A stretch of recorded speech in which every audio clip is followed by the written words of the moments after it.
and welcome everyone to the Capital Mind podcast. If you'd like to know more about us, visit capitalmind.in, and if you'd like to invest with us, do visit capitalmindwealth.com. This podcast is for informational purposes only and should not be relied upon as the basis for investment decisions. Clients of Capital Mind may maintain positions in the securities discussed in this podcast. Hi everyone, and welcome to episode 33 of the Capital Mind podcast. The investing question that's on my mind the most, and the one that we also seem to get asked the most often, is whether a market crash is imminent and whether now is a safe or even a good time to invest, with stocks having crept steadily upwards over the last few months, but the economy looking absolutely terrible. Now, to answer this question, I thought we'd bring in an unlikely guest, although you'll soon see the motivations for doing so. And so we'd like to bring in Anup Vijay Kumar to help talk about markets today. But in particular, I'd really like to point out, Anup joined us about a year ago, which is when he took over the Momentum portfolio at Capital Mind. And really, what a year it's been. The Momentum portfolio has done an astonishing 43% in the last 6 months. But more importantly, in the last year, it's done something like 33%. And when the crash happened back in March, this so-called risky and trading heavy momentum strategy, it fell less than half of what the Nifty did. Now that got all of our attention. Customers are super interested, super happy and coming into this.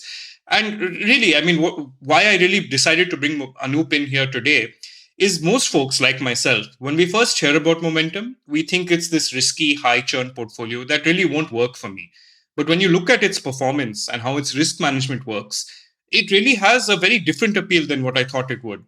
So I thought we should dive into this further. So Anup, welcome. And let's just get started. Can you, I know there are many definitions out there. So can you help us come up with, how do you think of, or how do you define momentum investing? Thanks, Shrey. Thanks. And after that generous introduction, I think I should quickly start with the mutual fund disclaimer that past returns are not an indicator of future performance. With that said, I think momentum is almost deceptively simple in terms of how you define it. It's really just that the prices of assets that have gone up in the past will continue to do so in the near future. And there's really, I think, two ways that momentum gets defined, especially in an academic sense, which is time series momentum and relative momentum. Time series is purely about comparing an asset's return or an asset's price to itself in the past. So, for example, if let's say TCS and Wipro both had positive returns over the last year and beat let's say FDs, standard FDs, then we would say they have positive time series momentum.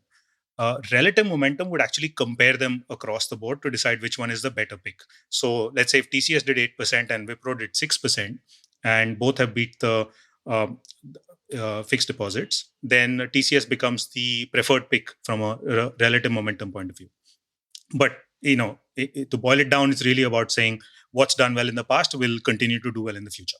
All right, fair enough. But as you know, look, anyone can get lucky in their first year of investing, and given that you're sort of hanging your hat on momentum as a strategy, can you tell us a bit more? What's the evidence that momentum works? I mean, first in general, and then perhaps looking at India in particular. So I think first let's try and agree on what we mean by evidence of any particular investment strategy. Let's say that I tell you that if you were to invest in companies starting with I, you would beat the market. And if I were to then show you some data saying, here's how companies starting with I have beat the market in 2 out of the last 3 years, would that count as evidence-based investing? Probably not. So there's two criteria for any strategy to be considered as having had the evidence to back it up. One is persistence. Has it worked well over a period of time? And by that, you mean you want it to have worked over fairly long stretches of time, going back decades. And the other is pervasiveness. Has it worked across markets? Has it worked across asset classes? And if something meets both those criteria, that's where it said, you can probably explore it a little more. So now coming back to momentum. So momentum's as unintuitive as it is, it was probably first written about back in 1993. There was a paper by Jagdish and Titman where and these were professors at, I think, UCLA, who went back 15 years and said, what if we bought stocks that have done well in the last year and shorted stocks which have not done well in the last year? And they found that their returns beat the market quite comfortably. And so that got a lot of attention, both from academics and practitioners. And a bunch of other papers started coming out. There's another one called, I think, 215 Years of Global Multi-Asset Momentum. This is by two gentlemen named Getchy and Samonov. And that also essentially looked across markets and asset classes to say the momentum works. But if you're a beginner or someone who's not really been exposed to the concept of momentum, I think this paper called Fact, Fiction, and Momentum Investing by AQR Capital's Clifford Asness and his team, that is probably the most understandable at first read, which essentially concludes that momentum, if you buy stocks that have done well in the past, then your returns are likely to be better than what the market does. Now, the interesting thing here is Cliff Asness was a doctoral student at the University of Chicago back in 2014, or rather 1994. I'm sorry, and his dissertation advisor was Eugene Fama. That is the person who won the Nobel Prize for the efficient market theory. So think about it for a moment, where his student essentially went out, did a bunch of analysis, and came back with a conclusion saying that momentum works, and it essentially contradicts the efficient market theory. And to Fama's credit, he didn't dismiss it. And although I'm not quite sure how he reacted to it when he first came to know about it, but over the years he went on to add a disclaimer to efficient market theory, saying that momentum is the premier anomaly. So if you put it all together, you've got some fairly solid academic chops who've looked at momentum, examined it, questioned it, and then come out and said that, look, it seems to work. So having done this, so we said, okay, let's look at it from an Indian point of view, right? And then so we went ahead and did a little bit of a back test for Indian stocks going back to about 2000. That's not really that long, but unfortunately, that's what we have here in India. And we tried to make sure that our data was free of any survivorship bias. It included everything that had done well, not done well, and looked at applying liquidity filters to make sure that we were only picking stocks that were actually investable. And our finding again was consistent with what all the other momentum papers have said, that investing in a portfolio of stocks that have done well in the recent past helps us beat the market. And we in fact published this as a paper, as an SSRN paper, and it's available for free download on the SSRN website. So we'll put a link to that paper in this podcast as well. That was quite an impressive white paper. While you were saying this, I'm feeling a strong sense of deja vu because of the conversation I had with Sandeep Rao, our other team member on the Chase strategy. He had mentioned some of these papers as well. And I think I'd asked him this question too. And I really wanted to get your thoughts on this. Look, when people talk about technical analysis like this, I've heard it, I think at least at one of my previous jobs, and maybe even in one of those Berkshire Hathaway conferences, I've heard people say that, look, using technical analysis or doing this and data crunching to analyze the future, that's a bit like driving by looking in the rearview mirror. So I'd like to ask you, why do you think this works? I mean, what's your best theory around it? Because I have to say, the driving in the rear while looking in the rearview mirror, that does have a very stinging impact. So I think the short answer is I don't think anyone really knows why momentum works, although there are a few theories as to why it works. And they come down to the two schools of thought. One is risk-based and the other is behavioral. So risk-based is fairly straightforward. It's essentially saying that your return from momentum is higher than the market because you're taking on more risk, and which makes sense and is true to an extent, but I don't think it completely quite explains it. The other school of thought is behavioral, and here is where you come down to using some of those biases that we've started reading about. One of them is underreaction, and the other is disposition. And I'll come to another one which I think also has a play in momentum. So what is underreaction? So imagine there's a company that's not really done very well for the last year or so, or the last couple of years. So the stock's not really gone anywhere. It's not being talked about on CNBC. No analyst is really writing great buy reports on this stock. And then it has a decent quarter. Nothing great, but it's slightly better than what it was. No one really notices. Life goes on. It has another good quarter. Maybe the folks who are closest to that company, closest to that sector, start to notice, and they say, hey, maybe something's happening here, something's changing. So people take a little bit of a small position in their portfolios. The stock moves up a little. Another quarter goes by. It now has done reasonably well fundamentally. Now it starts to appear on the radar of a few other analysts, a few other folks who follow that industry, and they start to buy. So if you were to almost think of like a circle with the company at the center and the distance from that company being people who understand and know that company. Over time, as the information percolates through the market, people start getting more and more positive and optimistic about the company, and start adding it at different stages, which essentially is why that stock would then start moving from, let's say, 100 to wherever it goes, 160, 70 over the course of 15 or 18 months. And so there is that one, I would almost call it information asymmetry, where people who first knew about the improving fundamentals started buying, and then other people got in the know and they started buying. Then I think there's one more factor at play here, which is the disposition effect, which is that we hate losses, and I think even more we hate losing our gains. So think of the few folks who held the stock when the stock was at its bottom, which meant that they had a bunch of unrealized losses in their portfolio, which they hadn't yet sold to close out. As the stock started rising and it hit their buy price, they were able to quickly get out at break even. And I'm sure we've all done this, where we have held on to a stock in order to get out at break even. And then as it further goes up, at every stage, there are people who are trying to book losses. They're trying to lock in their gains, be it 20%, 50%, 70%, whatever that is. And that selling almost acts like a natural brake on the price of the stock. It doesn't let it go up too fast, too soon. So it gives something like a momentum strategy an opportunity to get in, not necessarily at the bottom, but at some stage after the rise in the stock has begun, and then to hold it for as however long that momentum lasts. So the combination of those, I think, explains most of momentum. And then there is a third effect, which I think applies to a very small percentage of stocks that get into momentum portfolios, which is overreaction. And this is mainly where a stage where anything that a company announces is seen as a positive. So if I take the example of, let's say, a Microsoft, which it's obviously been doing extremely well on the back of its cloud business. But then a few months ago, they announced that they're going to be launching phones and tablets, and dual screen phones and tablets, and the market really applauded that move as well. But if you look at Microsoft history going back to the late 90s, they have a terrible record of launching mobile phones.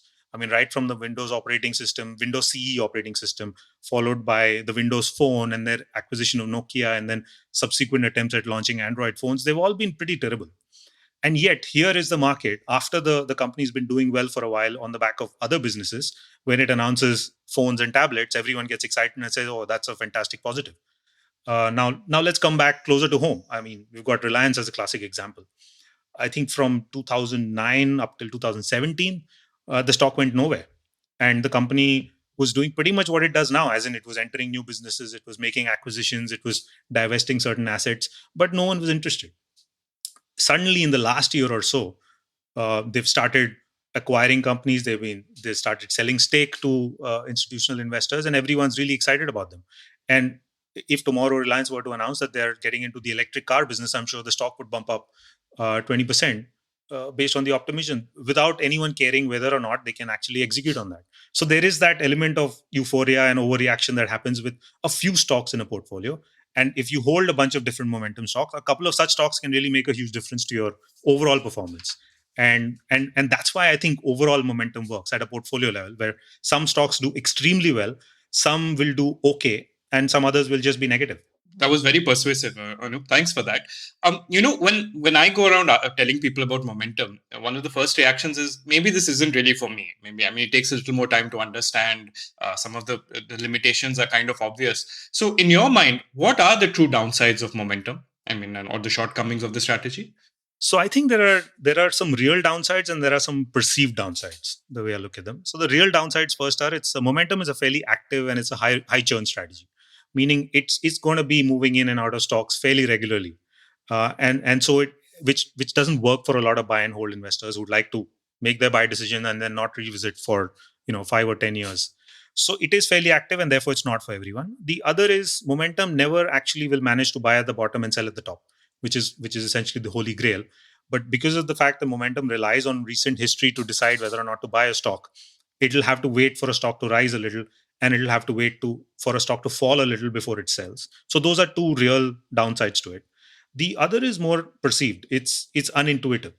If I tell you that, look, here's a strategy that buys stocks which are trading for far less than what they're worth, which is their intrinsic value, and we buy them and hold them for a long time, and these are exceptional companies, that makes a lot of sense. It's very intuitive to all of us. if I tell you I'm going to buy stocks which are making new highs and I'm going to hold them till they make even higher highs, then that's a little hard to stomach for most people, and therefore it's hard to commit to a strategy that is going to be buying expensive stocks and then holding them for even longer. Understood. Now, Anu, I've seen many folks out there with different variants of the momentum strategy. In fact, I think there's a momentum mutual fund coming out as well. So I wanted to ask you about the specifics of how you look at it. How do you or the team manage the momentum strategy at Capital Mind? Could you just tell us a bit more about your rules, processes, and so on? Sure. So I think, great question, because momentum is the overall umbrella, but I think the devil is in the details as to how it is implemented. So conventional momentum is fairly high beta, as in it tends to rise more than the market. It also falls more than the market, and there's a problem with that. I mean, a strategy that loses 60 to 70% of its value is going to be really hard to stick with. So one thing that we tried to do was we went back and tried to see how is it that we can potentially reduce the downside that a strategy like this suffers when markets go down. So we did two things which I think have been working reasonably well so far. One is position sizing. So we look at allocating only between 3 and 4% of a new stock to a new stock that enters the portfolio, and we ensure that it goes up to once it goes up beyond a certain point or weight in the portfolio, we again prune it back to reasonable levels. So that way we are not overly exposed to any one or two stocks in the portfolio. That has worked well. The other is exit rules. The fact that we have clear defined exit rules for any stock, and I think exiting stocks is not something that's talked about enough in pretty much any kind of strategy, be it value, fundamental, growth, or momentum. And because we are fairly clear that once a stock fails to meet those criteria to stay in the portfolio, we just exit, and we don't mind the fact that that stock then after exit might still go on to deliver another 30 or 40%. That's a trade-off we're okay to make. And if you were to go back to what happened in March this year, essentially, given the speed of the fall and given the breadth of the fall across the market, our downside measures were all tested to the extreme. And it turned out that in late Feb and early March, when the market had lost all momentum, our strategy allocated out of equities. We were 100% allocated, and then we went from 100% to just over like 15% into equities, and the bulk of the remaining in cash and gold. And then we stayed that way for most of March and early April, and only started redeploying back in April and May when the market started rising. So as a result, if you look at our portfolio performance, we fell for less than about half what the market fell during March, which in essence gave us a hell of an advantage in terms of then outperforming. So once your downsides are contained, I think it's much easier to deliver outperformance than if you're losing as much as the market is. Completely agree. And two quick points on that, actually. That was really, if I may call it, trial by fire, because you had published that very impressive white paper with those exhaustive backtests. I think it was, in December or January? And we were all like, well, this is interesting, but momentum always does well when the market's going up. So let's see how this does when things actually fall. And I mean, in a sense, the strategy lived up to the hype and was able to really have shine in what was otherwise a very difficult environment. And so that really did help. But the second point I'd like to bring out is, this is why I feel momentum, and it's important to have this conversation now, because so many of us are, as you just pointed out, looking at gains in our portfolio and then looking outside at the economic devastation and just getting unnerved by the gap between the P&L in our portfolios and the economic pain going on. And we're wondering whether we need to exit. And I think your point around exit rules is well taken, because a portfolio like momentum at least has some reasons why it could help you sidestep, limit, or sort of hold your own during the next crash, whenever it might come. And so that's why I feel this timing is fairly important. I'd like to just shift gears a bit. We've been brought up, I guess many of us have been brought up with literature on buying for the long term, buy and hold, and so on. What would you say to, people who consider themselves long-term investors or who are serious fundamental folks, and who feel that companies need to be some combination of ethical, using their balance sheet well, have all this literature fed into them, which either influences their investment choices or their fund manager decisions? What can you say to them that you think might get them to shift from their worldview a bit and consider momentum and its pros? Firstly, I wouldn't try to convince anyone too hard about any kind of investing. There's this interesting quote by Tolstoy in one of his books where he says every happy family is alike, but every unhappy family is unhappy in its own way.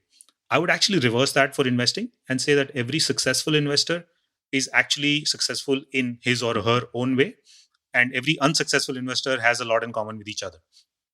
The point being that there's many ways of making money, and an investor should pick the way that makes the most sense to them and is essentially suited to their own temperament. So momentum, if it doesn't make sense to you at a fundamental level, or at your core, then it's probably not something you should invest in. Having said that, if you're a fundamental investor, someone who invests on the basis of balance sheets and cash flows, what you're essentially counting on is that you know more about a company or a sector than the market does. So, for example, if you pick a company that the market currently is valuing at 20,000 crores and you believe it's worth 50,000 crores, you're buying it with the assumption that the market is someday going to agree with you and you're going to make a 2x return on that company. Now, let's think about what needs to happen for you to be successful there. It means that you need to know more about that company. You need to know more about what the management is going to do, what plans they have, how they're going to deploy their capital, and plus maybe a few other variables like interest rates and how they're going to do in the medium to long term. Which is great when you get it right. It's very satisfying when you're able to get a fundamental company right, but it's also bloody difficult to do. Momentum, on the other hand, is almost like the intellectual opposite of fundamental stock picking, and it does not try to figure out what the market has not figured out. It relies on the market to tell you which companies are going to do well and which companies are doing poorly. And we've done some research. We've done some data analysis on companies going back 5 years. We looked at about almost 2,000 companies listed on the NSE, and we looked at how they did over a period of 5 years. And the finding was that out of the entire sample set, only about 30% of the companies do well. The remaining 70% tend to provide very disappointing results. Like 50% actually lose you money. 20% barely beat cash, which is they'll beat like a savings account return. And only the remaining 30% are the ones that will give you significant returns. So you really have to think about what are the odds that you'll be able to find companies in those 30%, which is where momentum, which does not try and forecast, try to predict, comes into play. Since we rely on the market to tell us which industries and sectors are doing well. So, for example, when after the March correction, when we started redeploying into momentum, it was the pharma stocks that started showing momentum before any other sector. So without having any understanding of how the pharma sector is going to play out, momentum allocated to pharma. This was then followed soon after with agrochemicals. And then till recently, it was mainly those two sectors. And then in over the last few weeks, it's been IT and auto that has been showing some momentum. So without really trying to explain whether these sectors are actually doing better, momentum allocates into them. And it's not trying to outsmart the market. It's really just trying to ride on the coattails of the market. And which is why if you've been a fundamental investor for a fairly long time and you know what your returns are, and if you think those returns could be improved, it's worth thinking about allocating some part of your capital to something like a momentum, which is a purely rules-based systematic strategy, and see how that does. Makes sense. One quick question came to mind. When one of the more controversial products Deepak at least launched at Capital Mind was the market index portfolio, where he said it makes sense to buy a bunch of these ETFs and not try to stock pick. And that gets a lot of pushback from customers or just from folks out there. And intellectually as well, I mean, you have all these articles about how if these passive and index approaches end up taking over the world, how it'll be anything from communism to the end of stock markets. If momentum investing gets too hot or too big, do you think this could also be a potential risk where if too many people pile into momentum, it could absolutely be a devastating strategy for these investors or wreak havoc with the stock markets? That's what logic would suggest. Once everyone knows about a certain strategy and the fact that it does well, it should stop working. But it's funny, after the 93 paper, so for example, there was a study done of returns from momentum before and after the first big paper on momentum came out, which was in 1993, the paper I spoke about by Jagdish and Titman. And it essentially compared momentum returns 10 years before and 10 years after that paper came out. And it turns out that the returns after, 10 years after the paper came out were actually higher than the returns 10 years before. So in spite of the fact that everyone knew about this, momentum seems to have done well. And obviously in the US now you have several momentum ETFs that are deploying the similar strategies. So it seems to have managed to be persistent in spite of the fact that a section of the market has known about it and has started speaking about it. So yeah, it's impossible to predict, but I would think that human behavior is not going to change that dramatically. So the tendency to not buy a stock that has not done for where the company has not done anything for a while and then only has now started to do well, or buying a stock that has gone up 30, 50, 100% in the last 12 months is going to be equally hard today as it was 20 years ago. So I would expect momentum to last, but obviously there are no guarantees. Understood. So I know you have a couple of different variants of momentum out there, right? You run one version of the strategy in the premium service for do-it-yourself customers, and the other one for the wealth management customers and the portfolio management service. Could you tell us a bit about what's the difference between these two? And I'm asking this specifically so that if someone listening to this is interested and wants to give this a shot, how should they consider these two different options for them? So so obviously their core philosophy is the same. The difference is in the execution. So in the premium, because it is a model portfolio and we're giving out recommendations that our subscribers need to then implement on their own, we do it at specific durations of time. So we used to do it monthly.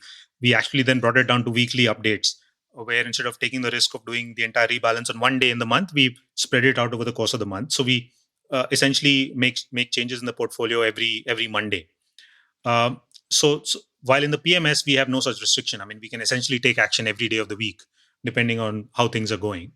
That's one. The other is in terms of the nature of stock sometimes. So in order to keep the minimum lot size in the premium portfolio manageable, we avoid adding stocks which are really high price. So, I mean, if you think purely mathematically, a 10,000 rupee stock that is 5% of the momentum portfolio means a minimum lot size of 2 lakhs, which then becomes untenable for a lot of people. So we'll avoid putting in that 10,000 rupee stock and instead pick some lower cost stocks. The PMS has no such restrictions given the ticket size that we are operating with. So we can buy pretty much anything that we want. I think the third difference would be in terms of how we exit or enter a stock. In the PMS, we again choose to scale in and scale out of positions, wherein we might start selling a stock and sell parts of it over the course of a week. While in premium, obviously, it's a hard sell or a hard buy, where all of it is done on one day. So those little factors mean that the PMS has a few minor advantage from an implementation point of view, but then that is not that sizable is how I would think about it. Understood. Right. So Anup, with that, I think we're ready to wrap up now. So thanks very much for sharing that with us. This has been actually fascinating. And like everyone else, I stare at this with a combination of admiration and a bit of disbelief. But I really felt we needed to bring this conversation out here because given the way stock markets are, all of us feel a bit nervous. And I think a strategy like momentum or an approach like momentum could help you feel a little calmer about the future because you're not tied to a narrative of a certain kind. So with that, Anup, we'll definitely link to that white paper you put together. Some of your content, we'll list them all in this podcast notes after we're done. And we'll even share some performance data so people can take a look at this at their convenience. So thank you very much. And thanks everyone for listening. I think wish Anup and all of us a lot of luck. And hopefully you'll find this interesting and you'll read up more about it. Stay safe and hopefully momentum sidesteps the next crash as well. Thanks everyone. Thanks Anup. Thanks Jay.